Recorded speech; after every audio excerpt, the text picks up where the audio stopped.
여러분들은 지금 인생이 즐거우십니까? 오늘도 기쁘게 살아가고 계십니까? 오늘 하박국 선지자가 하박국서 1장, 2장, 3장 하박국서를 기록을 했는데요, 이 하박국 선지자는 지금부터 2600여 년 전에 이스라엘의 남유다 지방 예루살렘 지역에서 활동했던 유명한 선지자입니다. 그는 오늘 본문 맨 끝에서 참으로 하나님을 믿고 사는 것이 너무너무 행복하다고, 인생 사는 것이 너무너무 기쁘고 즐겁다고 고백하고 있습니다. 그는 하박국 1장을 읽어보면 그렇지 않았어요. 원래 그런 사람은 아니었습니다. 사는 게 왜 이렇게 힘드냐고, 세상이 왜 이 모양이냐고 하소연을 하고 굉장히 참 분통을 터뜨리면서 불평하던 사람이었는데 3장에서 만나는 이 하박국 선지자는 변해 있는 모습을 볼 수가 있습니다. 여러분들도 하나님을 온전히 만나면, 참으로 하나님을 믿는 믿음을 온전히 간직하면 이렇게 바뀌게 될 줄로 확실히 믿습니다. 오늘 우리가 함께 생각해 볼 제목이 뭐라 그랬습니까? 인생을 즐겁게 사는 비결이 무엇일까? 저는 크게 한 두 가지 제목을 말씀드리려고 합니다. 첫 번째 주제는요, 모든 인생 의혹이 사라질 때 사는 게 즐겁습니다. 모든 의혹, 의문, 해결받지 못했던 질문과 숙제, 이런 것들이 사라지고 해소될 때 우리 인간은 행복합니다. 왜 마음이 괴롭습니까? 내 마음속에 뭔가 의문이 있는 거예요. 내 마음속에 뭔가 답답함이 있는 거예요. 해결되지 못한 숙제가 있는 거예요. 왜 인생이 왜 이럴까? 사는 게 왜 이럴까? 세상이 왜 이 모양일까? 라고 하는 끊임없는 의혹이 생겨질 때 그것을 해결하지 못하면 우리는 결단코 행복하기가 어렵습니다. 그런 측면에서 이 하박국이라고 하는 인물은 처음에는 사는 게 참 힘들고 고달팠던 인물입니다. 왜냐하면 그에게는 풀리지 않은 숙제가 있었고 끊임없는 질문이 있었기 때문에 그렇습니다. 세상이 왜 이럴까? 인생 사는 게 왜 이럴까? 심지어는 하나님께서 왜 이렇게 행하실까? 여러분, 세상을 향한 그 불평도 참 그에게는 안타까운 문제였지만은 한 걸음 더 나가서 하나님을 향한 불만이 그에겐 있었어요. 하나님이 살아계시다면 왜 악한 자들이 이렇게 형통하게 큰 소리치고 잘 나가고 의인들이 이렇게 짓밟히는 세상을 그냥 내버려 두실까? 그가 바라보는 세상은 불의한 세상이었습니다. 불공평한 세상이었습니다. 왜냐하면 악한 자들이 더 득세하거든요. 악한 자들이 자기가 봤을 땐 더 형통한 것 같거든요. 오히려 진실되게 착하게 선하게 의롭게 살려고 하는 사람들이 손해를 보는 세상이고, 그런 사람들이 피해를 입는 세상이고, 오히려 억울한 누명을 쓰고 희생을 당하는 그런 세상인 것 같게 그는 바라보였던 것이거든요. 그러니까 세상이 왜 이럴까? 그는 너무 속이 상했어요.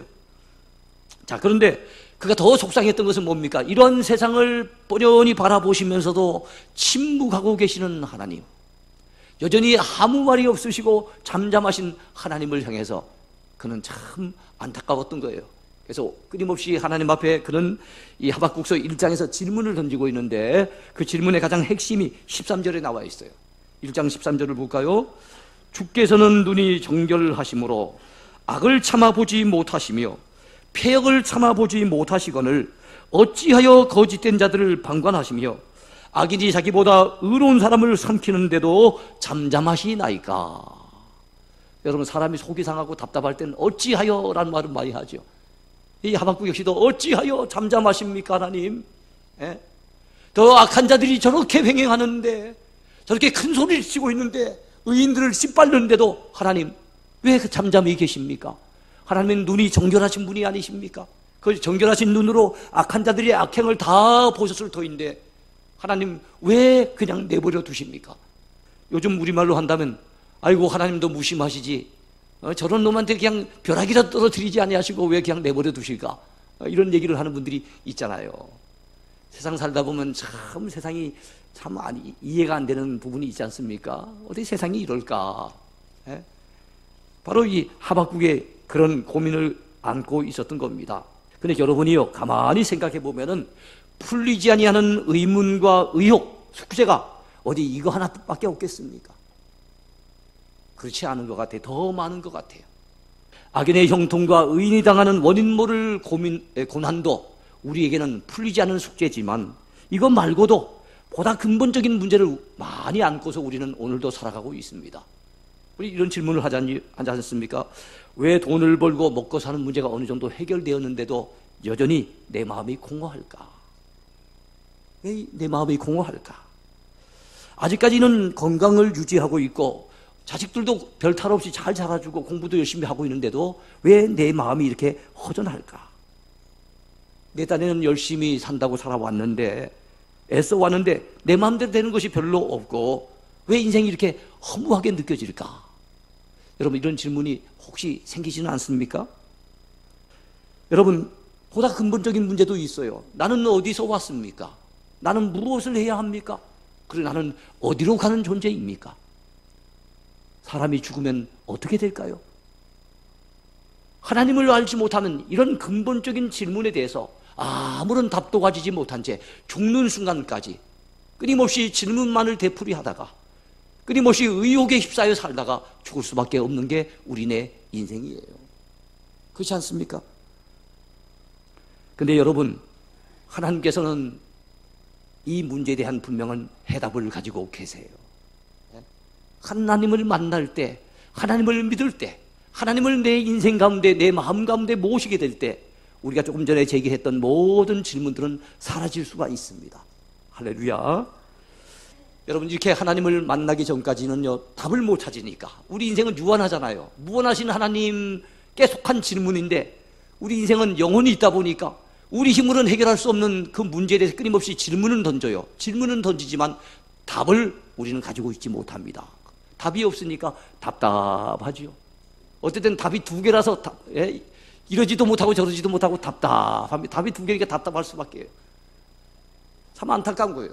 이것은 하나님만이 답을 주실 수 있는 부분이에요. 하박국이 끊임없이 질문을 던졌지 않습니까? 하나님, 세상이 왜 이 모양입니까? 사람 사는 것이 왜 이렇습니까? 하나님 왜 침묵하고 계시고 잠잠하고 계십니까? 그때 하나님 주시는 답이 무엇입니까?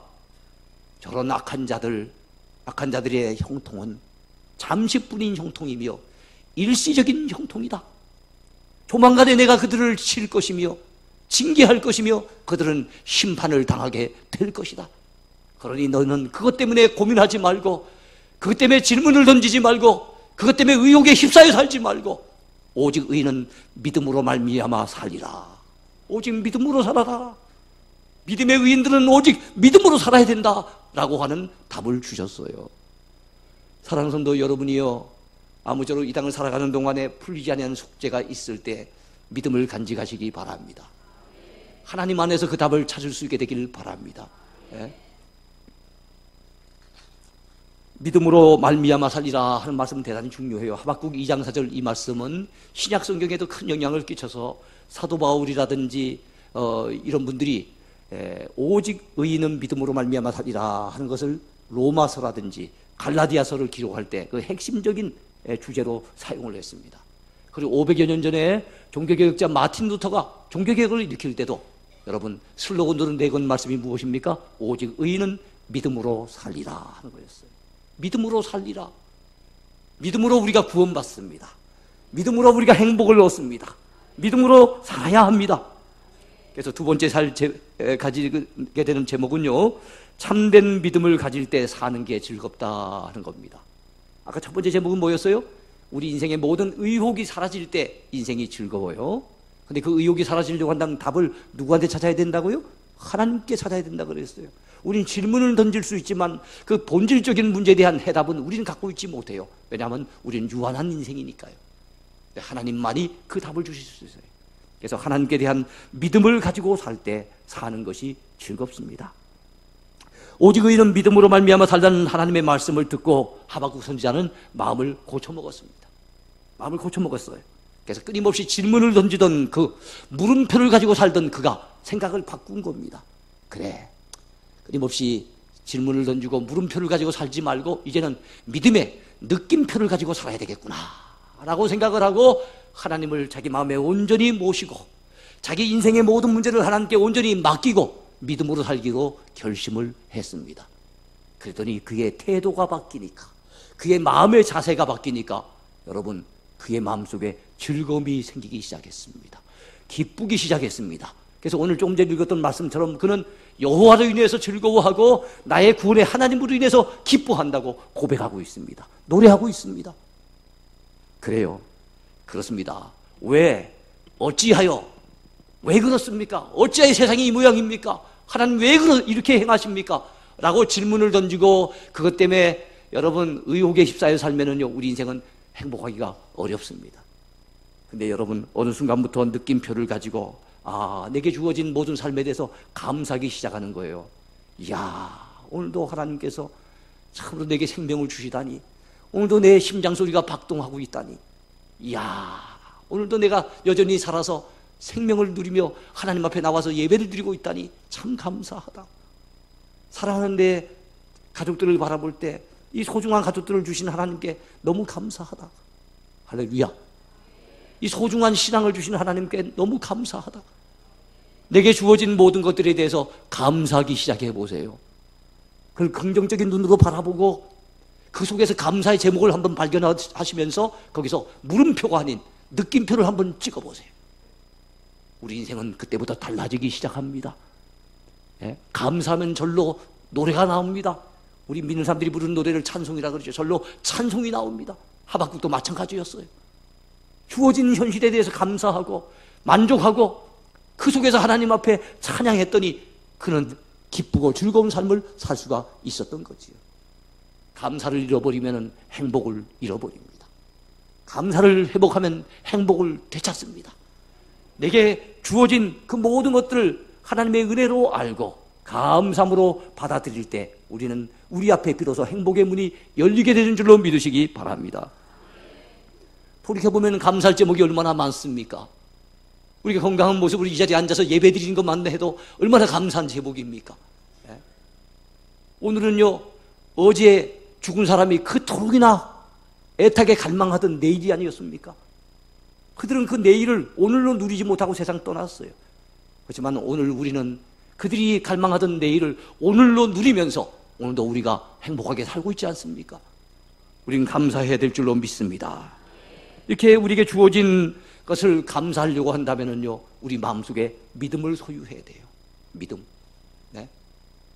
그래서 정말 여러분, 믿음을 소유할 때, 우리 마음속 깊숙한 곳에 하나님을 믿고 의지하는 믿음이 소유되어질 때 우리 마음속에 있던 의혹은 사라집니다. 근심 걱정은 떠나갑니다. 불평 원망도 떠나갑니다. 믿음을 간직할 때, 우리의 믿음의 대상이 되시는 그 하나님을 모시고 살 때, 그때부터 우리의 마음은 평안히 깃들게 됩니다. 여러분, 밤중에, 깜깜한 밤에 혼자 길을 걸으면 얼마나 무섭습니까? 두렵잖아요. 어린애만 하나 손잡고 같이 걸어도 훨씬 마음이 편안해집니다. 그래, 우리 인생길, 깜깜한 인생길을 걸어가면서, 내일을 알지 못하는 인생길을 걸어가면서 여러분, 우리 혼자 걸어간다면 얼마나 두렵습니까? 얼마나 걱정스럽습니까? 근데 살아계신 주님이 내 곁에서 나와 더불어 동행하신다는 거 얼마나 감사한 일입니까? 살아계신 하나님을 내 마음속에, 내 인생 가운데 모시고 산다는 것이 얼마나 든든한 일입니까? 믿음으로 살 수 있게 되길 바랍니다. 믿음으로 살 때 우리 인생은 즐거워지기 시작하는 거예요.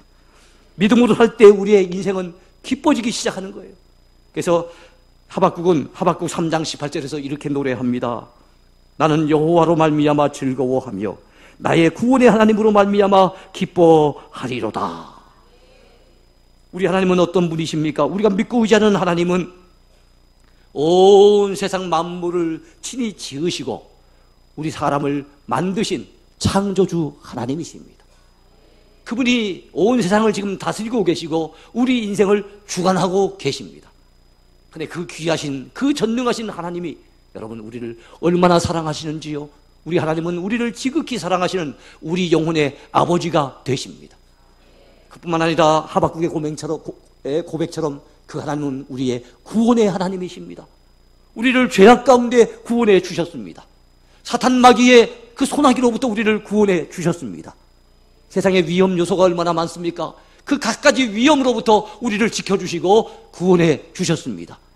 그리고 영원한 멸망과 지옥의 형벌로부터 우리를 구원해 주셨습니다.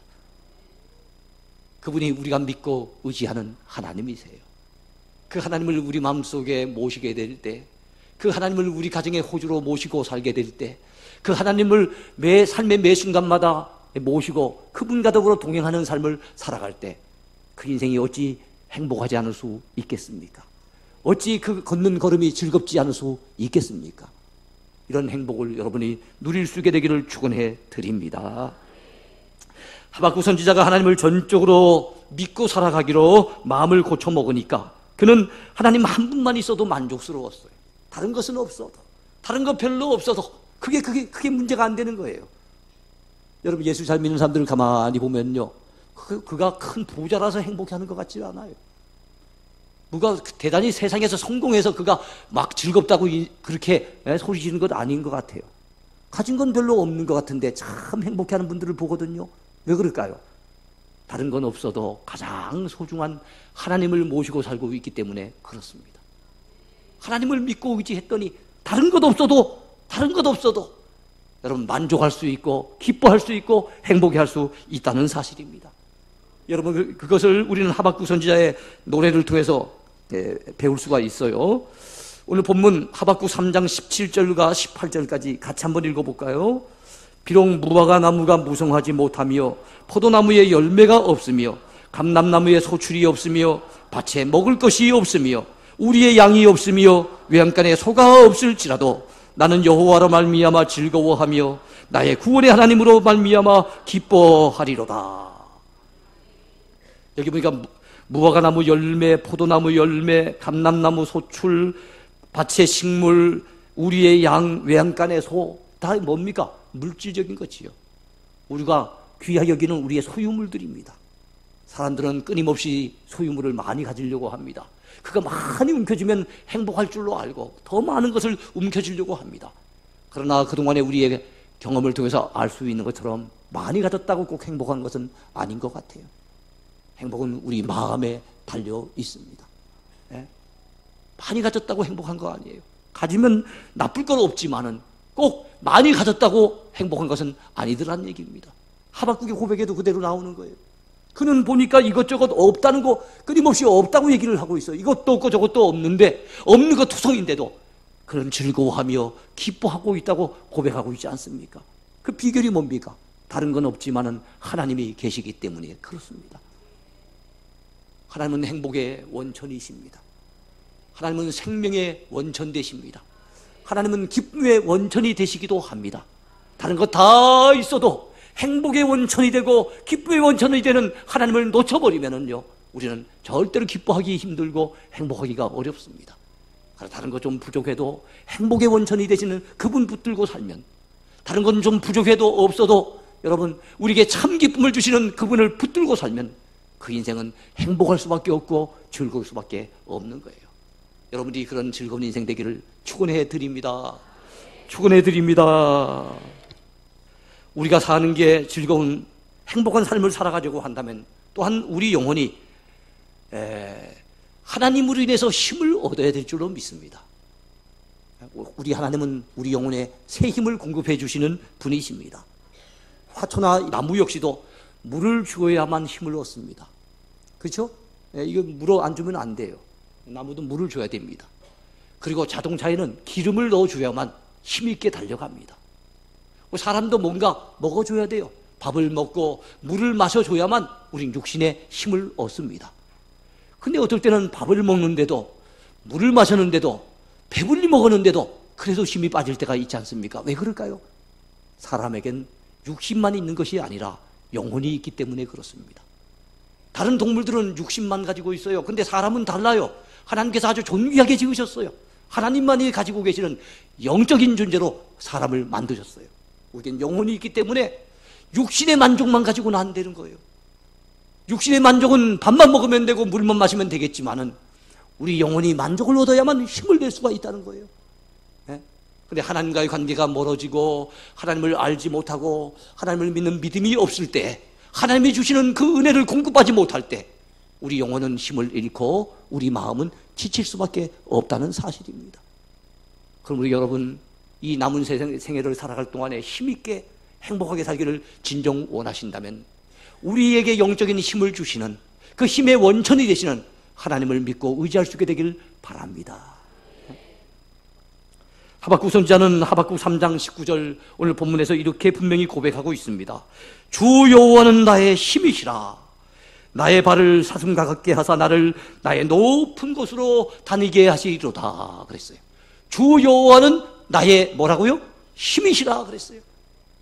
앞서간 믿음의 사람들은 다 이런 고백을 가지고 살아갔습니다. 하나님은 나의 힘이 되십니다. 누가 그런 고백을 했습니까? 여러분, 대표적인 사람을 몇 사람만 소개합니다. 모세가 홍해를 기적적으로 건너가고 난 이후에 하나님을 향해서 출애굽기 15장에서 보면 찬양을 합니다. 그 찬양의 첫 소절이 무엇입니까? 여호와는 나의 힘이요 노래시며 나의 구원이시로다. 하나님은 나의 힘이십니다. 하나님은 나의 노래가 되십니다. 하나님은 나의 구원이 되십니다. 라고 그는 고백했어요. 대표적인 믿음의 왕이 있죠. 누굽니까? 다윗 왕. 다윗 왕은 시편 18편 1절에서 뭐라고 고백합니까? 나의 힘이신 여호와여. 여호와는 하나님의 이름입니다.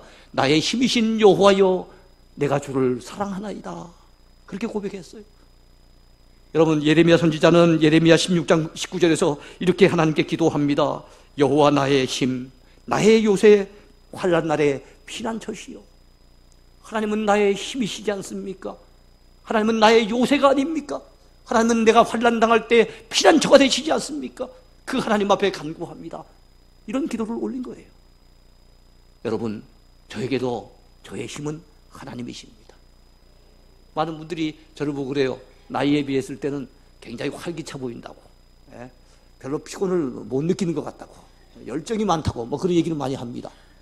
다른 거 없습니다. 하나님이 주시는 힘으로 그렇게 하고 있을 뿐입니다. 하나님은 저의 힘의 원천이 되세요. 저의 힘의 공급처가 되십니다. 여러분들도 마찬가지예요. 여러분들도 하나님을 믿고 의지하면 날마다 살아가는 새 힘을 주실 줄로 믿습니다. 힘든 세상 살아가지만은 이 사람 저 사람 부대끼면서 사람들은 내게서 힘을 빼놓고 지치게 만들지만은 하나님은 언제나 우리에게 힘이 되어 주십니다. 날마다 우리에게 필요한 새 힘을 공급해 주실 것입니다. 이제 말씀을 맺겠습니다. 사랑하는 여러분이요, 기억하십시오. 우리가 인생을 즐겁게 사는 비결 다른 거 없습니다. 우리 속에 가지고 있는 많은 의혹들, 해결되지 않는 의문들, 질문들, 숙제들, 이런 거 그대로 간직하고 답을 모른 채 살아가면은요, 여러분, 우리 인생은 살아가기가 힘이 들어요. 마음이 괴롭습니다. 근데 이제는 질문을 내려놓고 이제 하나님께서 다 해결해 주실 줄로 믿고 그분 앞에 우리 인생을 맡기고 그분 앞에 우리의 장래를 맡기고 온전히 믿음으로 살아가십시다. 그분을 모시고 살면 사는 게 즐겁습니다. 그분을 믿고 의지하고 살면 사는 게 즐겁습니다. 그분이 주시는 힘을 공급받으며 살면 사는 게 즐겁습니다. 그래서 여러분의 남은 생애가 사는 게 즐거운 삶이 되고 사는 게 황홀한 삶이 되어지기를 축원해 드립니다. 축원해 드립니다.